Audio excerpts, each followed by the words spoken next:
ফারাজ কোথায় তুমি? সামনে আসো প্লিজ। জান্নাতের কথার আলোর ঝলকানির মতো করে সেখানে চলে আসলেন ফারাজ জিন। ফারাজকে দেখে জান্নাত উঠে দাঁড়িয়ে বলল, ফারাজ আসছো? দেখো ফারাজ, ওরা কি সব বলছে, আমাকে ও আমার মা বাবাকে আঘাত করছে। জান্নাতের কথায় ফারাজ জান্নাতের কাছে এসে জান্নাতের দিকে তাকিয়ে বলল, কি? নিজের মা বাবাকে এরকম অবস্থায় দেখে কষ্ট লাগছে? এখনো কষ্টের কিছুই দেখোনি, সামনে অনেক কিছু বাকি এখনো। কি বলছো এসব? কি হয়েছে তোমার? আমি ফারাজ না, আমার নাম হোসাইন। কি কি বলো? তাহলে এতক্ষণ ওরা সত্যি বলছিল তুমি ফারাজ না, তোমার নাম হোসাইন, আর তুমি ওদেরকে বলেছো আমাদের আক্রমণ করতে, আঘাত করতে? হ্যাঁ, আমি ওদের বলেছি। কিন্তু কেন কেন করেছো এসব? প্রতিশোধ নিতে। কি বলো? এসব কিসের প্রতিশোধ? আমি তো তোমার কোনো ক্ষতি করিনি। আমার ক্ষতি করনি, আমার বড় ভাইয়ের ক্ষতি করেছ। মানে? কে তোমার বড় ভাই? আর আমি কি করেছি? আমার বড় ভাইয়ের নাম হাসান। মনে করে দেখো তো, তা প্রায় 1 বছর আগের কথা। তোমার বান্ধবী সামিয়ার বড় বোনের সাথে প্রেমে ভালোবাসায় জড়িয়েছিল আমার ভাই হাসান। ওরা দুজন দুজনকে পছন্দ করত, চেয়েছিল বিয়ে করতে, কিন্তু তোমার বান্ধবী সামিয়ার মা বাবা বিষয়টা জানার পর একজন তান্ত্রিককে নিয়ে এসে তোমার সাহায্যে আমার ভাই হাসানকে বন্দি করে আর মেরে ফেলে। আমার ভাইকে মেরে ওরা ভালো থাকবে তা আমি মানতে পারিনি। আমি সামিয়ার বড় বোনকে মেরে ফেলেছি।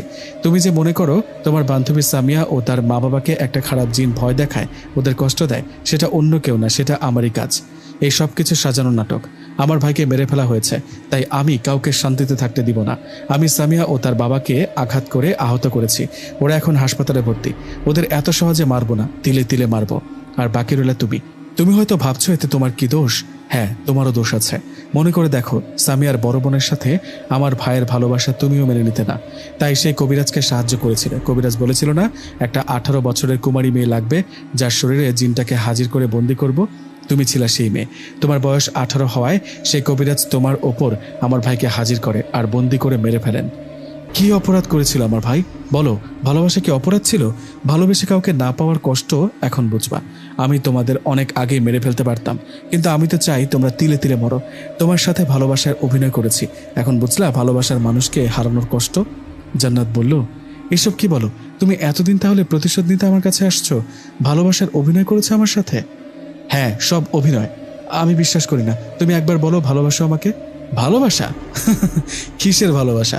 তোমাকে আমি ভালোবাসি না। কথাটা বলে জান্নাতকে জোরে একটা আঘাত করলো হোসাইন। হোসাইন আঘাত করায় জান্নাত ছিটকে পড়ল মাটিতে।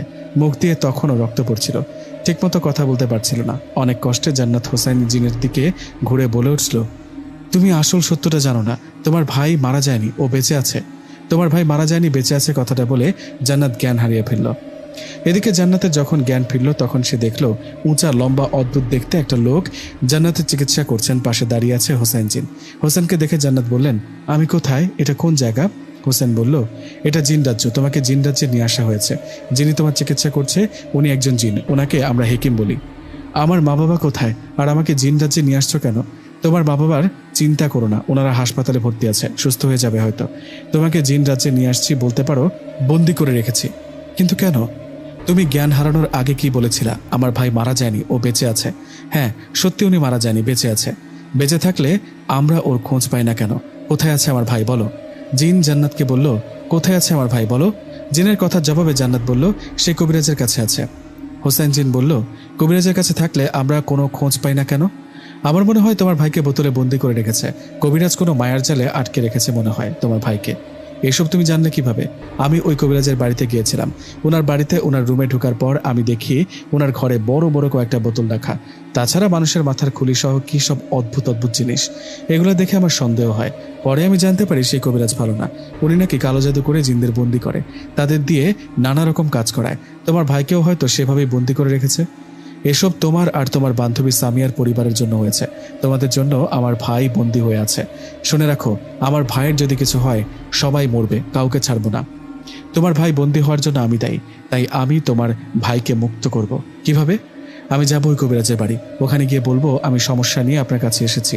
এরপর ওনার বাড়িতে যাব, তারপর কি করি সেটা দেখতে পারবা। ওকে, তবে তাই হোক। আমি ও আমার বন্ধু জিনেরা বাইরে অপেক্ষা করব। এই কথাটা বলে হোসেন জিন জান্নাতকে নিয়ে সেই কবিরাজের বাড়ির কাছে আসলো।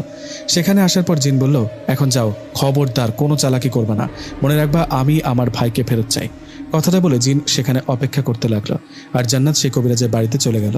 কবিরাজের বাড়িতে যাওয়ার কবিরাজ জান্নাতকে দেখে বলল, কে তুমি? এখানে কি চাও? তোমাকে কেমন চেনা চেনা লাগে। আঙ্কেল, ভালো করে দেখুন, আমাকে আপনি চেনেন। একবার আমার শরীরে একটা জিনকে হাজির করে বন্দি করেছিলেন, মনে নেই? ও হ্যাঁ, মনে পড়েছে। তা তুমি এখন কেন আসছো? আঙ্কেল, আমার খুব সমস্যা। আমার মায়ের পেছনে একটা দুষ্ট জিন লেগেছে।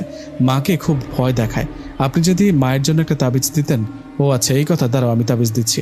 কথাটা বলে কবিরাজ রুমে যেতে লাগলে জান্নাতও পিছু পিছু রুমের দিকে যেতে থাকেন। এই দেখে কবিরাজ বলে, আরে কি করছো? তুমি এখানে থাকো, আমি তাবিজ এনে দিচ্ছি। কেন আঙ্কেল, ভিতরে গেলে কি সমস্যা? আমি যাই না একটু ভেতরে? আমি আপনার রুমটা একটু দেখি। না, আমার ঘরে যাওয়া যাবে না, সমস্যা আছে। আমি কিছু করবো না, চুপ করে বসে থাকবো, কোনো কিছুতে হাত দেবো না। ওকে ঠিক আছে, আসো। কবিরাজের কথা জান্নাত ভিতরে গেল। ভিতরে গিয়ে জান্নাত চুপ করে বসে রইল। জান্নাত বসে বসে দেখছিল রুমে কয়েকটা বড় বড় বোতল রাখা, আর বোতলের মুখ শক্ত কিছু দিয়ে আটকানো।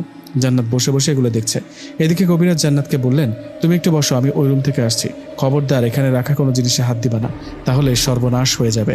কথাটা বলে কবিরাজ পাশের রুমে চলে যাওয়ায় জান্নাত সামনে পেছনে না ভেবে লাঠির মতো কিছু একটা দিয়ে সেখানে থাকা সবগুলো বোতল আঘাত করে ভেঙে ফেলল। জান্নাতের বোতলগুলো ভেঙে ফেলার আওয়াজ পেয়ে কবিরাজ দৌড়ে এসে বলে, হায় হায়, কি করলা? কি সর্বনাশ করলা আমার! তোমাকে আমি ছাড়বো না, মেরে ফেলবো। এদিকে সব বোতল ভেঙে ফেলার পর জান্নাত খেয়াল করেন সবগুলো বোতল থেকে ধোঁয়ার মতো কি যেন বেরোচ্ছে। জান্নাত বোতলগুলো ভেঙে ফেলায় কবিরাজ রেখে জান্নাতের দিকে এগিয়ে আসতে যাবে, ঠিক তখনই জান্নাত দেখলেন অদৃশ্য কেউ কবিরাজকে ধরে ওনার ঘাড় মোটকে মেরে ফেললেন।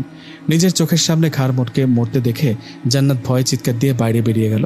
বেরিয়ে যাওয়ায় হোসাইন জিন জান্নাতকে বলল, জান্নাত ভয় পেও না, কিচ্ছু হবে না। জান্নাত দাঁড়াও, তুমি পেরেছো, আমার ভাই মুক্ত হয়েছে। কবিরাজ, ওই কবিরাজকে যেন কে মেরে ফেলেছে, আমাকেও মারতে পারে, চলো এখান থেকে। না, তোমার কোনো ভয় নেই। কবিরাজের ঘরে থাকা সব বোতল তুমি ভেঙে ফেলেছো। ওই সব বোতলে জিন বন্দী ছিল, তুমি বোতল ভেঙে ফেলায় সেখানকার একটা জিন মুক্ত হয়ে কবিরাজের ওপর প্রতিশোধ নিতে কবিরাজকে মেরে ফেলেছে। তোমার কোনো ভয় নেই, ওরা কেউ তোমার কোনো ক্ষতি করবে না, কারণ তুমি ওদের মুক্ত করেছো। ও, কিন্তু আমি বাড়ি যাব, আমার এখানে ভালো লাগছে না। ঠিক আছে, আমি যেহেতু আমার ভাইকে ফিরে পেয়েছি, তুমি বাড়িতে যেতে পারো। জিনের কথায় জান্নাত এক দৌড়ে বাড়িতে চলে গেল। বাড়িতে যাওয়ার পর জান্নাত ওর মা বাবাকে ডাকতেই ওরা বেরিয়ে এসে জান্নাতকে জড়িয়ে ধরে বলল, জান্নাত, মা কোথায় ছিলি? আমরা তো অনেক খুঁজেছি, কিন্তু পাইনি। মা বাবার কান্না দেখে জান্নাত ওর মা বাবাকে সব খুলে বলল। জান্নাতের মুখে সব ঘটনা শুনে জান্নাতের মা বাবা অবাক হয়ে বললেন, কি, ফারাজ জিন এতদিন তোর সাথে অভিনয় করেছে? জান্নাত বলল, হ্যাঁ বাবা, ও আমার সাথে অভিনয় করেছে, ধোঁকা দিয়েছে আমাকে। এবার আমি ওকে দেখিয়ে দেব। তোমরা আমার বিয়ের জন্য ছেলে দেখতে পারো, আমি বিয়ে করব।